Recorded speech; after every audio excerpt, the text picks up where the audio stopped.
কয়েক মুহূর্ত আগেও ইসলামাবাদের তারলাই অঞ্চলের ইমামবারগা খাদিজাল কুবরাতে জুমার নামাজে ব্যস্ত ছিলেন মুসল্লিরা। হঠাৎ করেই গোলাগুলি বিস্ফোরণে কেঁপে ওঠে পুরো এলাকা। এদিক ওদিক পড়ে থাকতে দেখা যায় হতাহত মুসল্লিদের। জিও নিউজের প্রতিবেদনে বলা হচ্ছে, ইমামবারগায়ের মূল গেট থেকে ভেতরের দরজাটির দূরত্ব অন্তত ৩০ মিটার।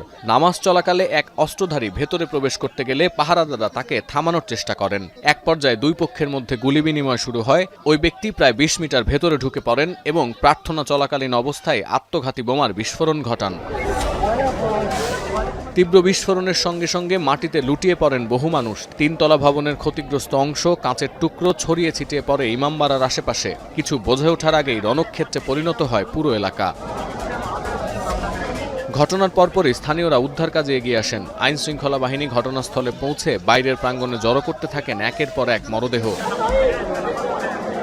ঘটনার তদন্তে এরই মধ্যে অভিযান শুরু করেছে পুলিশ। আত্মঘাতী বিস্ফোরণের ধারণা করলেও বোমাটি আগে থেকে সেখানে রেখে দেওয়ার আশঙ্কাও উড়িয়ে দিচ্ছেন না তদন্তকারী কর্মকর্তারা। হামলার পরপরই ইসলামাবাদে মেডিকেল ইমার্জেন্সি জারি করেছে স্থানীয় প্রশাসন। নিহতদের পরিবারের প্রতি শোক ও সমবেদনা জানিয়েছেন প্রেসিডেন্ট আসিফ আলী জারদারি। হামলার তীব্র নিন্দা জানিয়ে দোষীদের বিচারের আওতায় আনার প্রতিশ্রুতি দিয়েছেন প্রধানমন্ত্রী শেহবাজ শরীফ। এমন একটা সময়ে হামলা হলো যখন 2 দিনের সফরে পাকিস্তানে অবস্থান করছেন উজবেকিস্তানের প্রেসিডেন্ট। আর বেলুচিস্তানে বিচ্ছিন্নতাবাদীদের সিরিজ বোমা হামলার রেশ এখনও কাটেনি। সেখানে হামলার পর সেনাবাহিনীর সন্ত্রাসবাদ বিরোধী অভিযানে প্রাণ গেছে 250-র বেশি বিচ্ছিন্নতাবাদীর। সতীর্থ কর্মকার, এখন বিশ্ব।